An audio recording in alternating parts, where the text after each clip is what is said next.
I ended up going to the doctor today because I was experiencing lower abdominal pain in my right side.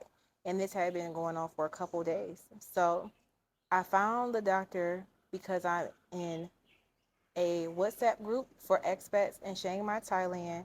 And I'm also on Facebook groups for expats.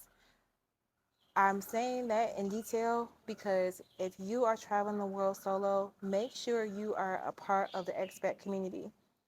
I don't join those because I'm like, oh, I only want to hang with people from my home country.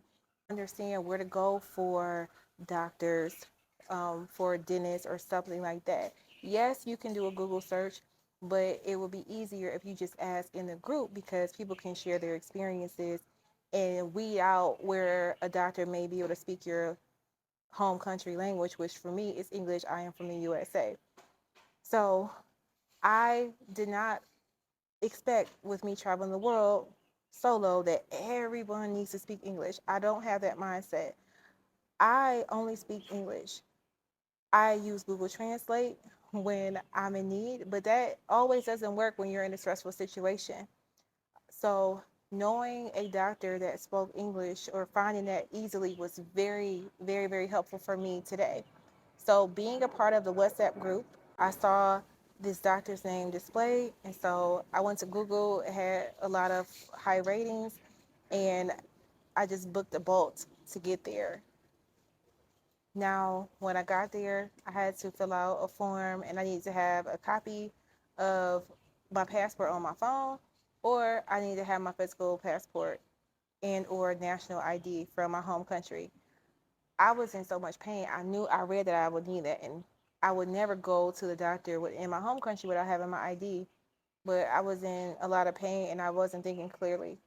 Luckily, the doctor was very patient with me, and she's like, "You can just show me a picture of it, and we can get going."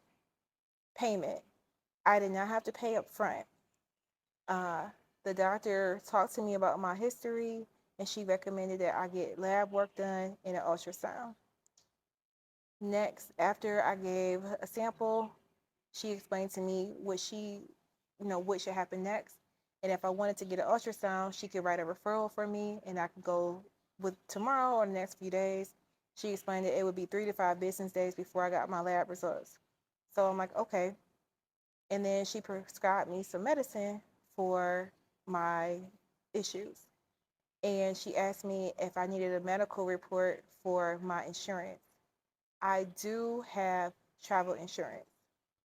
Before I get into my travel insurance, I want to invite you to subscribe to this channel if you will be traveling solo, whether that's around the world or even if you want to travel in your home country. This channel is all about providing tips for solo travelers with videos like this or even inspiration through my vlogs. And most importantly, how to afford to do it. I am a financial expert. I'm actually a CPA in my home country, and I love talking about personal finance as well. So if you are interested in these types of things, be a part of the community. Hit that subscribe button and notification bell so you won't miss a video when I drop one.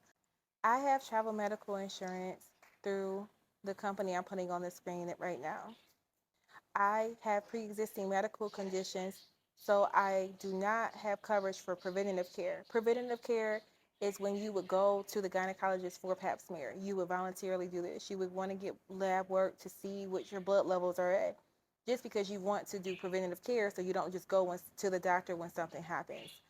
I always do preventative care in the United States, but unfortunately, I couldn't get coverage for that. So if I wanted to do preventative care while traveling, I would have to pay out of pocket, which I'm fine with doing. But I made sure to have everything checked with me before leaving my employer to have everything covered in my home country. With this event that happened today, I'm not sure if it will be covered. I will let you know how that journey happens later in this video if I do file a claim, or I'll just make a separate video about it. But I am in Chiang Mai, Thailand, and the cost is not expensive. So right now I'm going to pay out of pocket. And I'll tell you how much I paid for my visit at the very end of the video because I do have to get ultrasounds done and I want to include the total cost with everything. Make sure you have travel insurance, not just for if you have lost luggage or whatever. You need to have medical insurance Let's say you go to Mexico, if you are in the United States and you're in North America, and you need to see a doctor, you will need to show you have insurance sometimes to eat before they'll even see you. I'm just using this as an example. Or you have to pay in cash. Some hospitals or doctors don't take cards. So, but they will see like, oh, you have insurance, and it's a different conversation. They'll take you to a private hospital versus a public hospital. There's just different nuances depending on where you are in the world. These are all the companies that I reach out to. I shouldn't say reach out to. I actually applied to get coverage, and I was denied from all of them because of my pre-existing condition. But with the company I went with, they will cover events that happen, like if I fell or broke a leg or something like that, it would be covered. So it is helpful to have some type of insurance, even if you have a pre-existing medical condition. These are all the companies that I reach out to. I shouldn't say reach out to. I actually applied to get coverage, and I was denied from all of them because of my pre-existing condition. But with the company I went with, they will cover events that happen, like if I fell or broke a leg or something like that, it would be covered. So it is helpful to have some type of insurance, even if you have a pre-existing medical condition. I was prescribed medicine during my visit to alleviate the pain that I was having because I'm having a lot of pressure in my abdomen area, lower, and frequent urination, if y'all want to know all my business. And she said it could be appendicitis. It could be a result of fibroids coming back. I have endometriosis, and I had fibroids removed in January of 22 last year. So she was going through and kind of like saying what she thought all these things could be, but obviously you don't know anything until you get results back from a lab. So I'm glad I followed my gut and just went. It could be gas. You know what I'm saying? You don't know until you go. So I just want to express for people who are thinking about traveling the world, and you are like, oh, I can't do this because what if I get sick or whatever? You could also get sick in your home country. Hopefully it's nothing, but luckily I have made connections here with people. One woman, she's from DC, Queen of DC. Shout out to you. She's gonna be here the same amount of time I'm gonna be here, and she's like, if you need anything, you let me know. She's been checking up on me, and there's other people I have met during my time here at Chiang Mai. So even if you are introverted like me, when you are traveling the world, you want to make some connections with people because you never know when you may need them. Not you only want to make friends because you may need them, but it's just helpful, and it's helpful to have that type of community. So I'm not stressed or whatever because I know I can call on 3 people to help me if I really needed it. I will update y'all on what's happening tomorrow morning when I get this ultrasound. My ultrasound experience went well once I finally found a place. I went to 2 incorrect locations, and then I finally, third time's the charm apparently, I found out the place I should be at to get my ultrasound. So upon arrival, I had to fill out some paperwork, provide my passport, and I paid with my credit card. Didn't even feel like looking up anything on how to use the coverage I do have because the cost was so low. It was $60 for me to get the ultrasound and to see the doctor there and the tech. That was for the ultrasound, and I paid about $60 to see the doctor the first time. So $120 total. We're talking about out of pocket. So I'm going to look at my health insurance now more closely and see what coverage I do have because I am covered. I do know this part. If I were to get sick, it cannot be related to my pre-existing condition. But I don't know if this would be because I had fibroids removed related to my pre-existing condition, because you point to the areas that you had surgery in. It's going to be like, oh.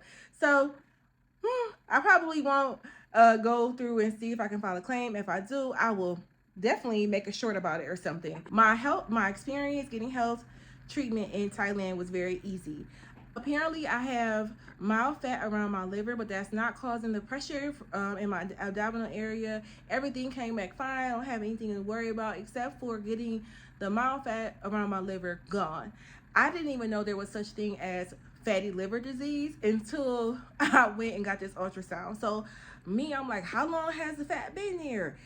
How long does it typically take to develop this, right? So I've been eating clean since I left the United States. So I'm like, wow, did I have this condition in Michigan and not even know it? Because I honestly like have drastically for the last 2 months. I have not been drinking any alcohol, wine, anything. I decided to make that decision, give my body a chance to clean out before I go to Japan. um, but I was like, I just don't want to put any alcohol in my system. And then I've been doing clean eating as well. So I've been eating a lot more fruits and vegetables now that I'm left the U.S. It's affordable. It's everywhere. I can buy it when I'm walking down the street. So the 2 weeks I went back to the United States, I did not eat well.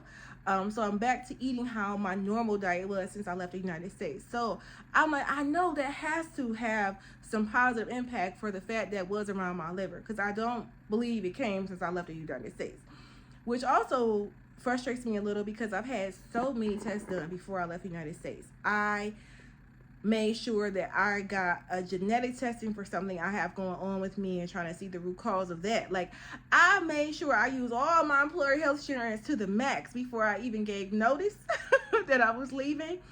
And I encourage you to do the same if you're planning on leaving your job for any reason. Make sure you use your full medical benefits before you give notice.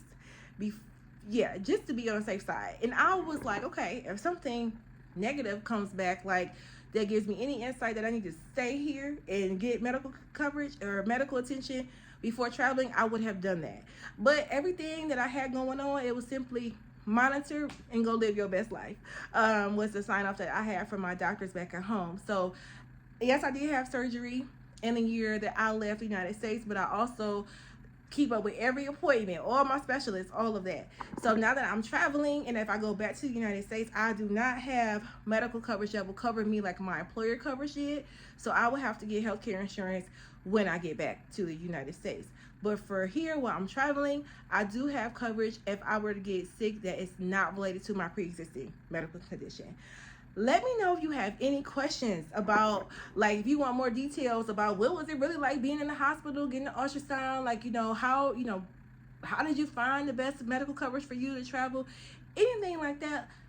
Drop them in the comments below, and I will see you on the next one. Bye.